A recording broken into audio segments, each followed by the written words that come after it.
6 months to a year. Wow. That's it.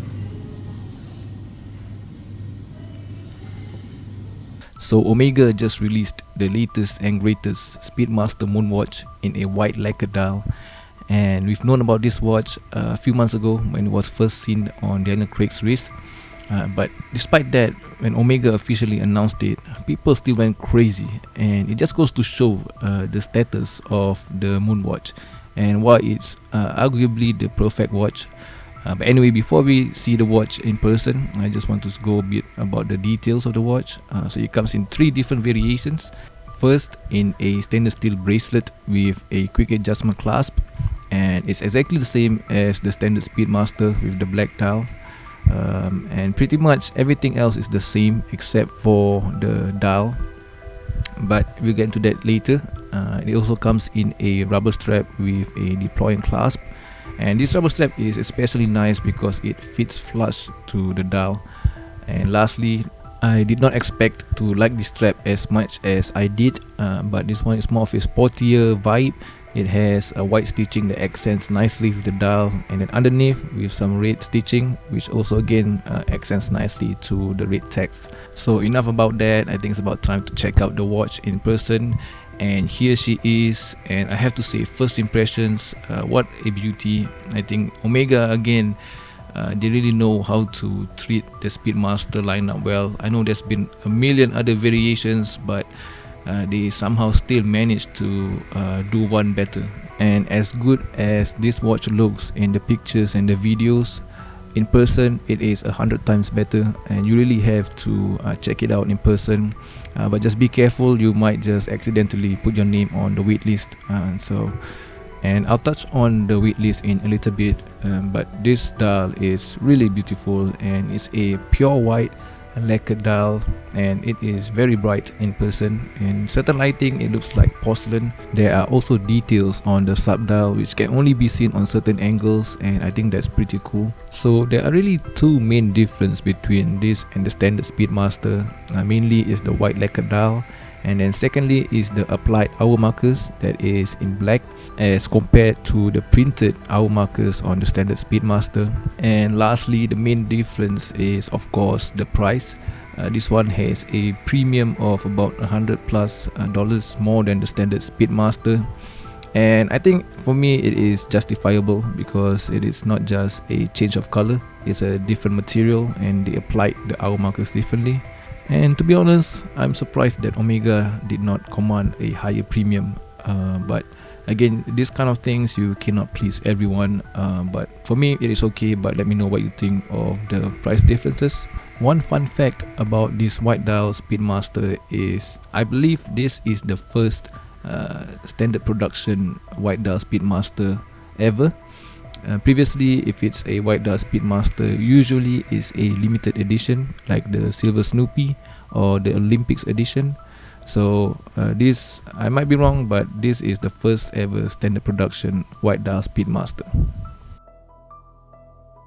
So a bit of a sidetrack, but this is the Omega Speedmaster Super Racing, and it's the first time I've held this watch in my hands. Previously it was really hard to even see it in person, but now, even though they don't display it, but this one is available for purchase. The cool thing about this watch is it's the first ever Omega with a spy rate system, which is one of Omega's latest invention or innovation in terms of horology. And Omega has always been great at that, always pushing the limits, and it's always exciting being an Omega fan. But this watch is a bit too thick and too big for my liking, even though the dial is nice. But you can see how much bigger it is compared to the standard Speedmaster, which is 42mm and in white. And usually watches with a white dial has this illusion that it looks bigger on the wrist, but here you can see 42mm. It wears pretty much about the same as the standard Speedmaster. I didn't have my standard one with me, but I can tell that it's pretty much the same, and so you don't have to worry about the fitting and the wearability of the watch. The one thing that you might have to worry about is the wait list and the availability of the product. Prior to this experience, I've been told that people were denied access to this watch.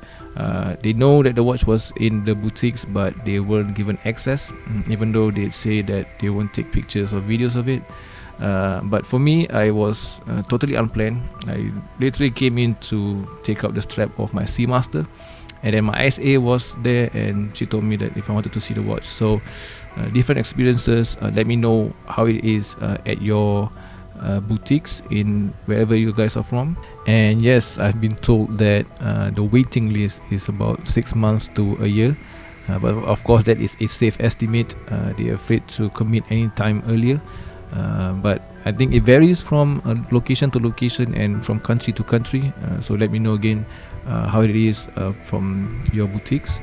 And now lastly, I just want to compare side by side with the Seamaster, and you can see how similar it looks in a certain lighting, especially the red text. I know with the Speedmaster, Omega said that it is inspired by the commander stripes on the astronaut suits, but when I saw that red text, immediately I was thinking of the Seamaster. And you can see the different angles and how it looks similar with the ceramic dial of the Seamaster as compared to the lacquered dial of the Speedmaster. I think the Speedmaster has more of a cleaner and purer white compared to the Seamaster, and I think Omega did a really great job again with the Speedmaster. Despite the many different variations of white dials Speedmaster, I think if you were to see one in public, you can tell straight away that this is the 3861 Speedmaster from Omega instead of the Alaska edition or the Olympics edition. So I think it's very distinct, and Omega did another great job with the Speedmaster lineup.